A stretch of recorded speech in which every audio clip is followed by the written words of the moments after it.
Hola, ¿qué tal? Qué gusto saludarles nuevamente. Estamos aquí en tu espacio de Café con Grace. Espero que estén disfrutando las vacaciones y sí sé que es hermoso disfrutar de los pequeños, pero también así como que, ¿qué hago, no? Hoy tenemos que darles el tiempo a nuestros jóvenes que están allí en la casa.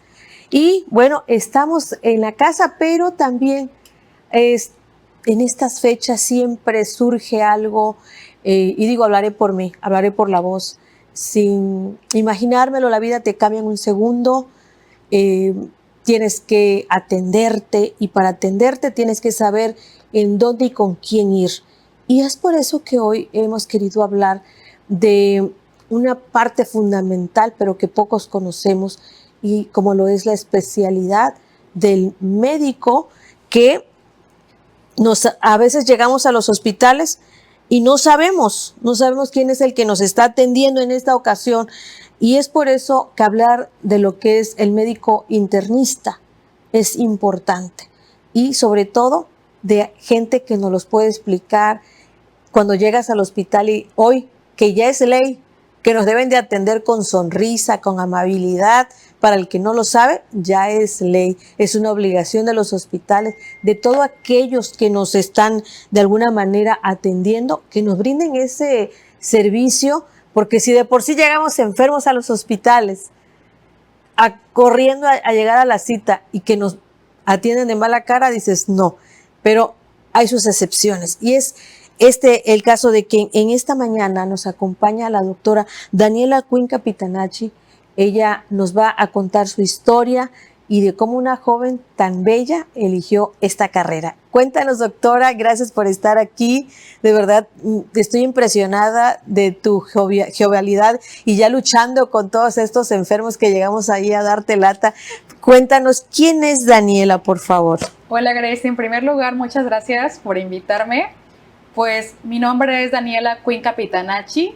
Soy médica internista. Yo estudié la licenciatura en médico cirujano en la Universidad Juárez Autónoma de Tabasco y me especialicé en medicina interna en el Hospital Regional de Alta Especialidad Dr. Juan Graham Casasus.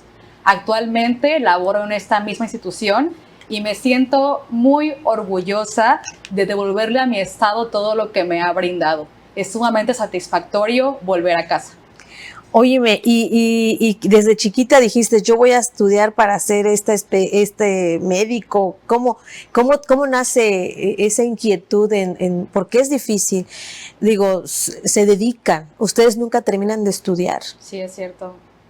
Pues mi papá es ginecólogo, él es médico y pues siempre estuve en ese ambiente por parte de mi línea paterna. Mi mamá es contadora, pero realmente creo que fue desde el punto de, no sé, tal vez filantrópico, que sentía que quería estar cerca de la gente. Pero encontré en la medicina un equilibrio entre el amor a la gente y la ciencia, que es a lo que me dedico todos los días y creo que es lo que me hace feliz. Se nota, se nota y de verdad es que, mira, bueno, ahora que estuve un padecimiento en la Ciudad de México, llegué a un hospital y de verdad es que llegas con el dolor y llegas y te topas con una gente que dices, ya no sé si salir corriendo, decirle ayúdame a esta persona, no, pero este aura que tú tienes tan hermoso, que realmente yo creo que escogiste la mejor carrera porque viene innato, como dices ya en ti, pero cuéntanos, a cruzar tu carrera, digo, para mí yo siempre digo, ¿quieres ser médico? Son 10 años de tu vida que tienes que dedicarte a eso. ¿Cómo tú, tan jovencita, cómo pudiste dedicarte a ello? No, o sea, no tuviste ninguna traba, tuviste el apoyo de tus padres, siempre, pero sobre todo la fuerza tuya, ¿no? De decir, voy a hacerlo. Sí, mis papás, pues los más felices, orgullosos de que me dedicara a esto, pero sin duda, como comentas, implica un gran sacrificio. Todavía mis sobrinos recuerdan cuando muchas veces los fines de semana en familia quería pues congregarse a platicar, a la comida de los domingos, y pues yo tenía que estudiar, esa es la verdad. Yo estaba con mis libros en mi cuarto preparándome para todas las asignaturas, porque sí, pues como internista, que siempre tuve el perfil, pues siempre me gustó mucho las moléculas, siempre me gustó mucho estar en la biblioteca. Óyeme, y cuando tú dices, voy a estudiar, escogiste la escuela, escogiste la mejor. Digo, no tuve el Sí. privilegio yo de estar ahí, qué pena, pero escogiste la mejor. Qué difícil es entrar ahorita para estudiar medicina. Sí, sí, es sumamente difícil ahorita, pero por un lado considero que realmente lo demandante que es la carrera sí implica una selección estricta, porque como usted dice, ¿no? Luego hay personas que tal vez no la aman o no tienen todos los requisitos para ejercerla de la mejor forma, para tener esa vocación. Y uno atraviesa múltiples filtros, desde la carrera, la especialidad, cada año de evaluación es muy, muy riguroso. Entonces, pues sí, desafortunadamente la naturaleza de la carrera exige que sea así. Pues sí. Óyeme, y cuéntanos, entrando en materia, dices, bueno, tu especialidad es internista. Digo, estás en un hospital extraordinario. Yo siempre digo que el Hospital Juan Gran es el del sureste, Sí. el mejor, uno de los mejores, y mejor que se va a poner porque veo que lo van equipando día a día. Y es, para mí, déjame decirlo así, es un orgullo que, como tú bien lo dijiste, y me encantó esa chispa, con tanto orgullo, tabasqueña, dándole un poquito al Estado. Cuéntanos, ¿cuál es la vida de un médico internista? ¿Cuál es su papel para que nos vayamos nosotros dando la idea? Porque digo, hay tantas especialidades, pero cuéntanos, ¿qué es lo que realmente distingue a un médico internista? Muy bien, creo que es una duda muy frecuente para los pacientes. El médico internista es el médico de los protocolos y es el médico del abordaje integral.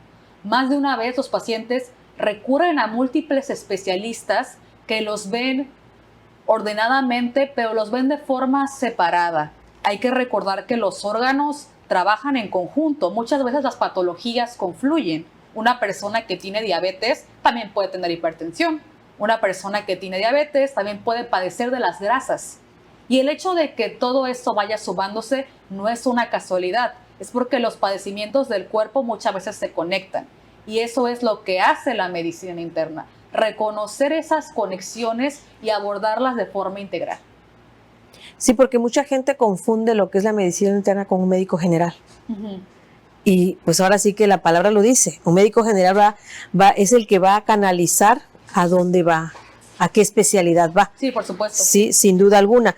Y bueno, ¿en qué tipo de pacientes, decías tú, ustedes desglosan lo que es un diabético, lo que es un hipertenso? ¿Cómo ustedes van canalizando a los pacientes? Después de ustedes a dónde los canalizan?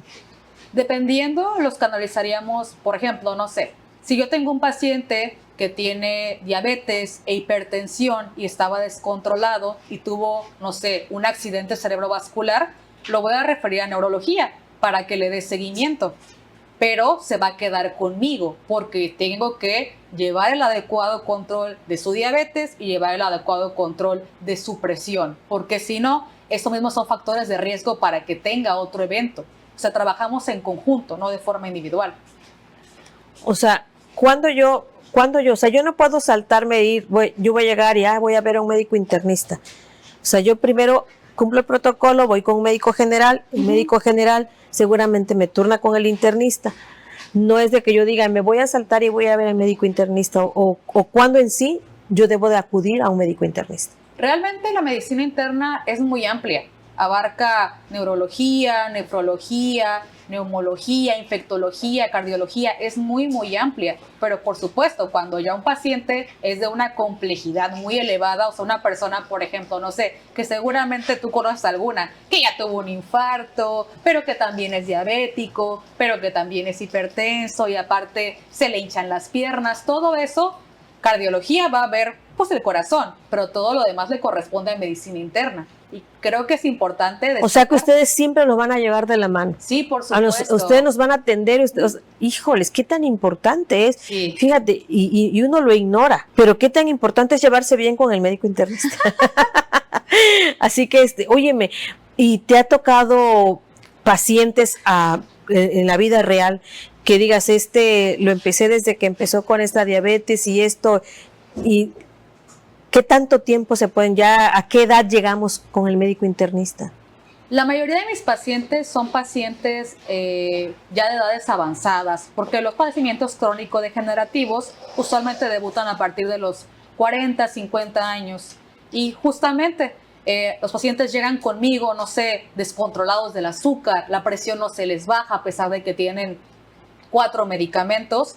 Y ahí no solamente hay que reorganizar los medicamentos, sino hablar del estilo de vida. Yo muchas veces les pregunto, oiga, pero ¿cuántas comidas al día? Pues desayuno, un café y un pan y vuelvo a comer hasta las 5 y ya no me da hambre. Y claro, muchas veces en esas acciones de todos los días que no nos damos cuenta, nacen los padecimientos. Nosotros creamos esas enfermedades que vienen a ser crónico-degenerativas. Así es. Hoy,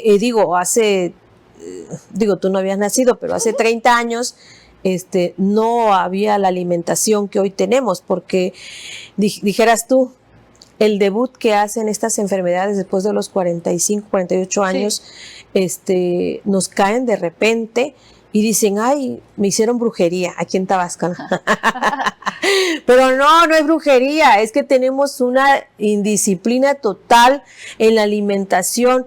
O sea, yo sé que hace 30 años íbamos al patio y agarrábamos la yuca, la calabaza y hacíamos el puchero y teníamos una vida un tanto saludable porque la fruta no estaba tan contaminada como hoy se contamina con todos los insecticidas y demás.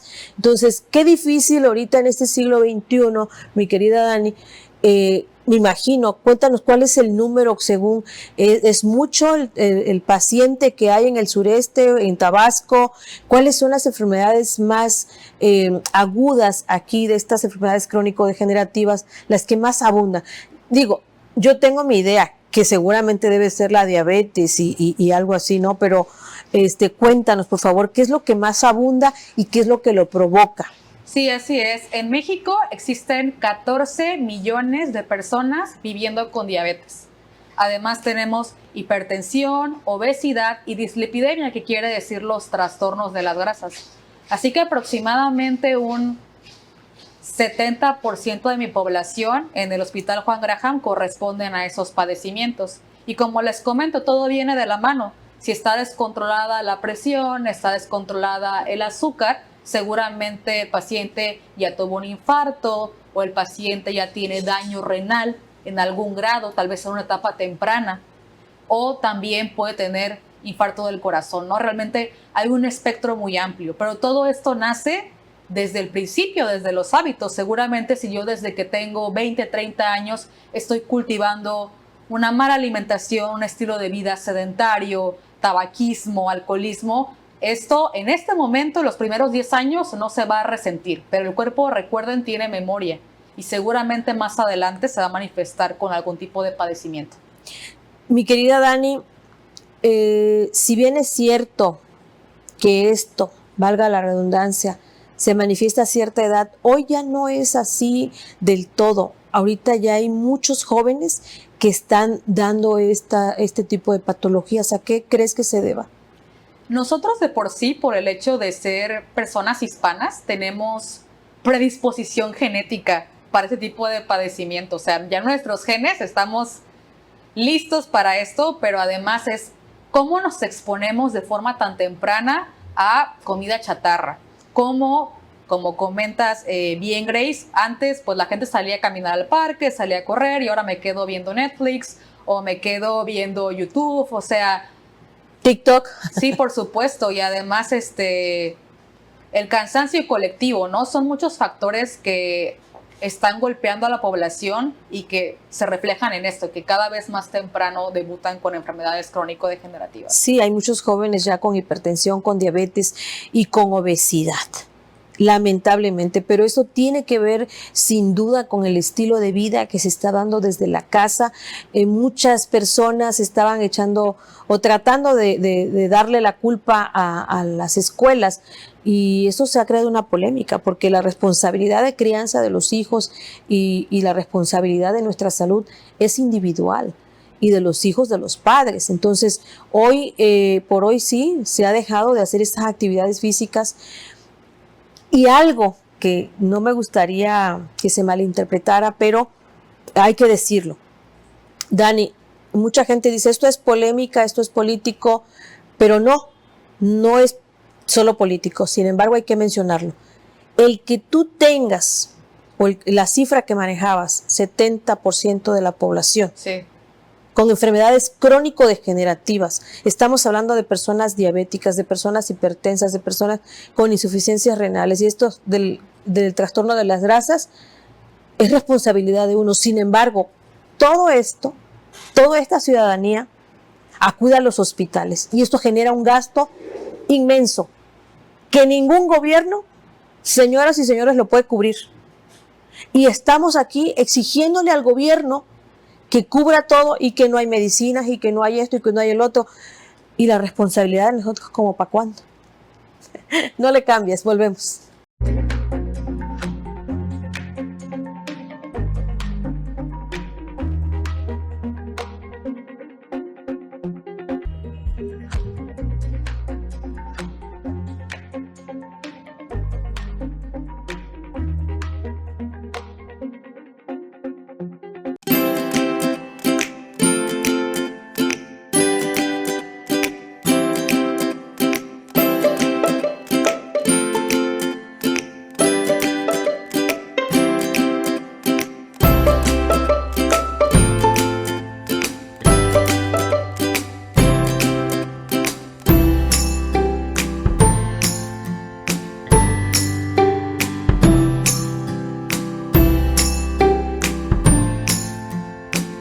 Atención a toda la comunidad náutica y habitantes de las cercanías del río Grijalva. Con motivo de la gran carrera motonáutica 50 leguas del Grijalva, se informa que este sábado 15 y domingo 16 de agosto habrá cierre total de navegación de 7 de la mañana a 1 de la tarde, desde el malecón de Villahermosa hasta el puerto de frontera. Queda estrictamente prohibido el tránsito de cayucos, embarcaciones menores, pesca o nado durante este horario. Planee sus traslados con anticipación y atienda en todo momento las indicaciones y avisos de la Capitanía de Puerto y autoridades marítimas para evitar sanciones y situaciones de riesgo. La prevención es responsabilidad de todos.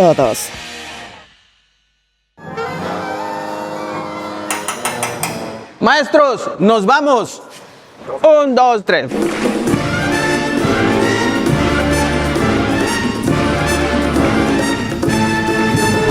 ¿Y ahora dónde van? ¡Cumba, cumba, cumba, cumba, charos! Jueves 13 de agosto a las 20 horas, en el marco del concurso de trajes artesanales. Gobierno de Tacotalpa y Secretaría de Cultura. Buffet tabasqueño en Villahermosa. Ven al restaurante Los Tulipanes y disfruta de nuestro buffet de desayuno y comida ya listos para ti, llenos del auténtico sabor tabasqueño. Y lo mejor son las bebidas ya incluidas con refil. También contamos con área de niños para que los más pequeños se diviertan. Reserva al 993-227-9034 o al 993-312-9217.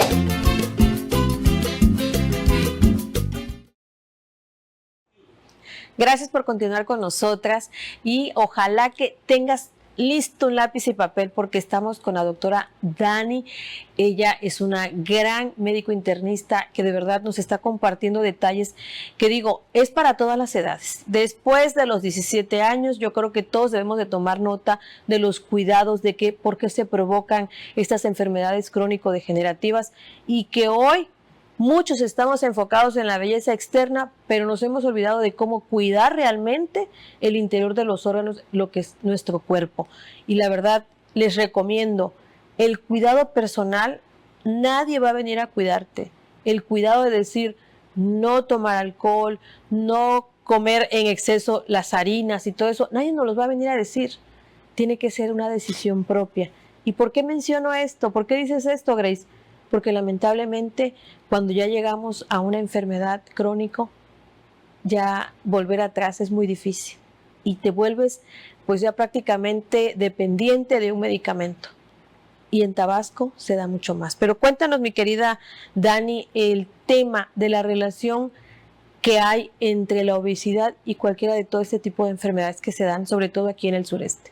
Sí, la obesidad pues es un tema sumamente prevalente en nuestro país. Afortunadamente, se estima que 7 de cada 10 personas adultas viven con obesidad, y la obesidad se relaciona con más de 200 enfermedades crónico-degenerativas, entre ellas diabetes, hipertensión, trastorno de las grasas, osteoartritis, se quiere decir degeneración de las articulaciones, apnea obstructiva del sueño, por comentar algunos. Realmente muchos problemas nacen de la obesidad, y por eso es que actualmente hacemos tanto hincapié en tratarla de forma temprana y oportuna para evitar que se desarrollen todos los padecimientos que comentamos. Y esto va de la mano con los hábitos. Por supuesto.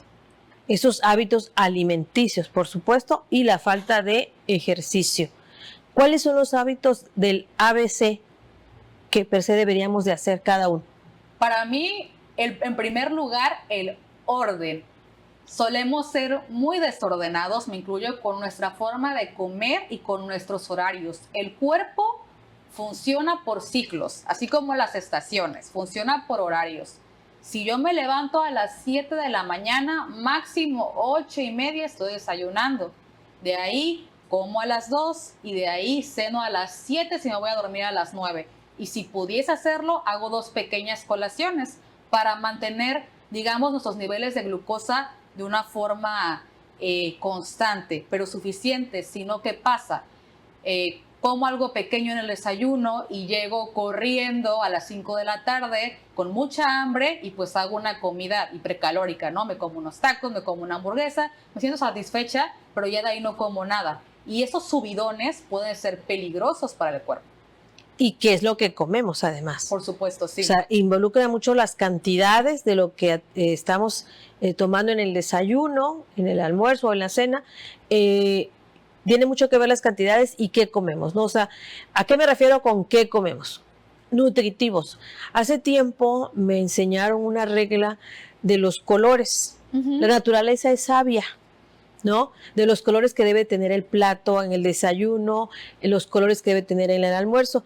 Y pues la verdad es que yo no soy de cenar, pero pues también así, ¿no? De cenar. Yo no sé por qué, pero al menos la de la voz se acostumbró a no cenar. Sí. Yo no sé si ayudé o perjudiqué a mi cuerpo, pero lamentablemente así, por los excesos de tiempos, del trabajo, de correr de aquí para allá, sí el desayuno, pero que deben de ser los claros, el verde, el amarillo, el naranja, ¿no? Que van las espinacas, las zanahorias, la piña, qué sé yo, en la mañana. Y al mediodía debe de haber lo verde, que son las lechugas y esto, y a lo mejor los rojos. Y decías, ay, ¿esto qué tiene que ver? Pues tiene que ver mucho, porque luego como a los 20 años me di cuenta que estaba como siendo propensa para candidata a cáncer, y me dijeron, tienes que consumir muchos frutos rojos y los morados, pero en las noches. Que si vas a comer manzana en la noche, que sea, depende de lo que tengas, ¿no? Es una escuela el saber alimentarnos, que pareciera que ya lo sabemos todo. En la mañana me dijeras, me como un pan y un café. Señores, eso no es desayuno. Y el pan, hoy que lo estoy sufriendo, digo, yo decía, pónganme a dieta, pero no me quiten el pan. Hoy digo, cuerpo, perdóname porque te he hecho mucho daño, porque no quería dejar el pan. Dije, ay, por muchas dietas que yo hiciera, que digo, la verdad no soy de dietas, pero el pan no lo dejaba. Hoy lo estoy sufriendo. Es muy lamentable cuando llegamos a esta edad y dices, ¿sabes qué? Digo, no estoy tan grande, tengo 52 años, pero pues ya pasamos de los 48, donde ya se reflejan este tipo de enfermedades crónico-degenerativas. Afortunadamente no soy diabética, pero mucha gente tiene un hábito de vida, volviendo a lo de los hábitos, que si el refresco, la Coca-Cola. Y es por eso que se hizo una política pública y después se llevó a una realidad. Tú vas a la tienda, mi querida Dani, y ya tienes una etiqueta, 3 sellos, cuando te dicen, hey, oye, ya hay gente de 3, 4 sellos y así se lo llevan, ya es tu responsabilidad, ¿no? Oye, ya la de un sello ya me está perjudicando, ya me está haciendo algo aquí. Yo ya compro algo y veo un sellito y dije, ay, como que me remuerde tantito la conciencia, ¿no? Pero imagínense antes, si me permites, Dani, recordar un poquito, porque soy madre de 2 hermosos hijos, pero que, como tú decías, nadie nos enseñó a ser padres, nadie nos enseñó a esa educación de alimentación, y yo fui de las mamás que mandaban a sus hijos, según yo, muy bien alimentados y protegidos con su sándwich del pan Bimbo, que hoy sé que tanto daño hace este pan Bimbo, que se pega en las paredes intestinales y te engorda tremendamente esas harinas refinadas, los juguitos de... Y yo decía, mis hijos van bien alimentados a la escuela, cuando siento que prácticamente hoy, pues yo prácticamente les estaba acabando la vida. Pero Dani, ¿no te ha tocado ver estas personas que tienen a bebés de 3, 6 meses y les están indicando la coca? Ay, sí, me da algo cuando veo que exponen tan tempranamente a los niños a ese tipo de azúcares. Los azúcares son sumamente adictivos, por eso es que nos cuesta tanto dejarlos. Y pues como justo platicábamos, ¿no? Entre más me expongo yo al azúcar, genero cierta tolerancia y necesito más y más, y eso es lo que empieza a lastimar sin que yo me dé cuenta. Mi cuerpo empieza a lastimar mis arterias y se ve reflejado en grasa y en problemas que se van a manifestar más adelante, desde que le expones al niño a refrescos embotellados. De verdad que yo creo que sí deberíamos de hacer algo para, así como hoy se están prohibiendo muchas cosas porque hay una ley que protege a las y los niños y las adolescentes, pero en serio, hay padres. Me tocó ser juez de registro civil y yo veía que llegaban con sus bebés y les daban de verdad hasta en la mamila la Coca-Cola. Entonces, y hoy a lo mejor esos niños ya están diabéticos, ojalá que no, pero en su mayoría los hay, y digo, el gobierno jamás va a poder cubrir todo eso. Es imposible cubrir. O sea, hay una persona que tiene una enfermedad de diabetes o hipertensión, te va a generar un gasto de salud para el Estado, para la Federación, tremendamente. Pero dime, mi querida Dani, de todo estos,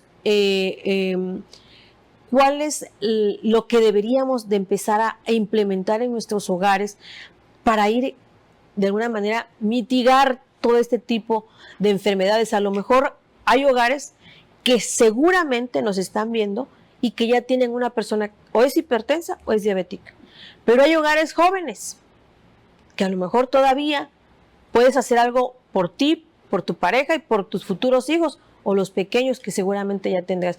¿Qué nos aconsejas desde tu experiencia, desde tu expertise como doctora? ¿Qué es lo que debemos de empezar a integrar en nuestra vida? Porque digo, hay, como decías tú, el primer nivel ha hecho su trabajo. Así es.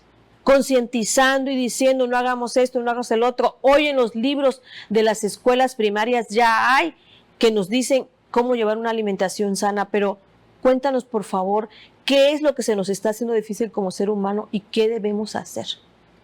En primer lugar, reducir al mínimo cualquier refresco embotellado y harinas ultraprocesadas, estos alimentos que vemos que son muy ricos en azúcar, por lo que ya comentamos. ¿En dónde los vemos esos? Porque dices, ¿cuál es la harina refinada? ¿En dónde la encuentro? Lo vemos cuando dice exceso de azúcares en el sello, se refiere a demasiadas harinas refinadas, por ejemplo, en los panes. Ajá. Siempre que se pueda, integrar verduras al plato, siempre, siempre. Desayuno, comida o cena, integrar verduras.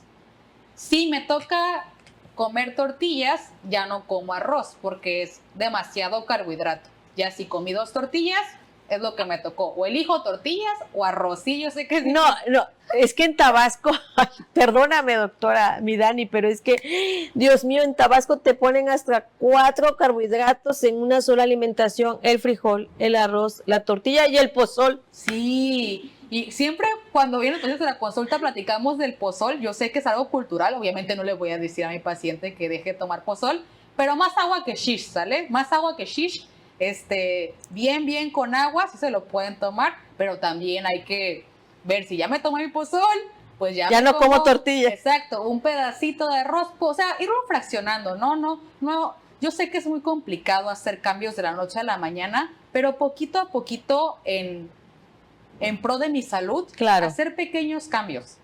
Bueno, yo creo que muchos han de conocer a algún familiar o alguna amistad que hoy lamentablemente ya está dializado. Sí. Porque cuando se sube en todo esto que estamos hablando, que todo va de la mano, la hipertensión, la diabetes, y somos repetitivas porque va de la mano, no se manifiesta única, perjudica a todo el organismo del cuerpo, pero lo principal son los riñones. Y hoy no dan abastos en el Juan Gran las sillas para hacer diálisis de las personas que llegan a hacerse estos estudios, y de veras no saben lo terrible, lo lamentable que es el sufrimiento, tanto para el que se hace la diálisis como para el paciente que cuida, que tiene la responsabilidad de cuidar al papá, a la mamá, al hermano. De verdad es triste llegar hasta eso. ¿Por qué mejor hoy no decidir cuidar nuestra salud de una manera sana? Tenemos tantos parques para poder salir a caminar, si no quieres correr, si no puedes ir al gimnasio, sin pagar, solamente caminar media hora, 20 minutos, qué sé yo, cambiar nuestros hábitos alimenticios, porque de verdad es triste que vayamos perdiendo y matando lentamente a nuestros seres queridos. Dani, ¿qué estudios pudiéramos hacernos como un chequeo, o cada cuánto nos debemos hacer este chequeo, y qué tipo de estudios nos debemos hacer para saber qué está pasando en nuestro cuerpo? Muy buena pregunta. El primer lugar sería preguntarme a mí misma qué padecieron mis papás y mis abuelos, porque a partir de ahí tengo que prestar atención. Si mi línea materna falleció de diabetes, pues yo tengo que ponerle atención a cómo se comporta mi glucosa. Realmente medicina interna es mucho de guías. Las guías recomiendan que a partir de los 30 años hay que checarnos las grasas, tiene que haber un monitoreo al menos anual de la presión, dependiendo las cifras que tengamos, y la glucosa en ayuno y la hemoglobina glucosilada. Siempre se lo comento a los pacientes, es como lo básico para saber realmente en qué condiciones estoy metabólicamente. Perfecto. Y bueno, y siempre obviamente acudir con un médico para que nos vaya diciendo de la mano los análisis que debemos hacer, con qué periodicidad se pueden hacer, cada 6 meses o cada año. Idealmente cada 6 meses, pero depende, ¿no? Depende, por ejemplo, si yo voy con el internista y veo que tengo las grasas altas y me empiezan medicamento, no solo medicamento, dieta, todo esto, a las 4 semanas hay que revisar cómo descendieron para ver si requieren alguna modificación en la terapia. Entonces es muy individualizado, depende mucho de la cuestión. Por ejemplo, a mis pacientes, que tienen diabetes, yo les pido que se chequen el azúcar en la mañana y 2 horas después de comer, porque así yo hago ajustes de la insulina, de los medicamentos. Es algo muy dinámico, pero depende del padecimiento. Y me gusta tu palabra, individualizado. Ojo con eso, porque los chocos somos muy dados a que somos médicos todos. Nos autorrecetamos. Y vas con la vecina y ya le dolió y tómate esto y bébete lo otro y a mí me hizo bien esto, y se pasan las medicinas. Ojo con eso, porque cada cuerpo es único y lo que a ella le funcionó, a lo mejor a ti no, porque a lo mejor ella no es hipertensa, tú sí eres hipertensa o viceversa. Son muchos detalles que tenemos que tener en cuenta y ser muy cuidadosos. Lo mejor es acudir al médico. Les repito, tenemos uno de los mejores hospitales aquí, y como estamos viendo con nuestra querida doctora Dani, los mejores médicos también están aquí en nuestro Tabasco. Así que recuerden, la medicina que muchos no conocemos, hoy, gracias a la doctora Dani, yo te pediría, Dani, que no sea la primera vez que nos visites, que tengamos a lo mejor una secuencia donde nos vayas ayudando a lo mejor cada 2 meses de todo lo que la gente ignora, o que a lo mejor lo vemos y que no lo queremos aceptar. Claro. Porque la diabetes efectivamente no duele, eso es una verdad. Pero cuando llega a su máximo, hay gente que lamentablemente muere a pedazos, aunque se diga duro. Pero es duro ver que nuestros seres queridos se van yendo por partes, porque la diabetes es silenciosa, pero acaba vidas y familias, porque de una sola enfermedad se concatena a otra. Y de verdad, la vida es muy bella, hay que vivirla, pero con responsabilidad. Gracias, de verdad, muchas gracias, Dani, por haber estado aquí, por compartirnos esto.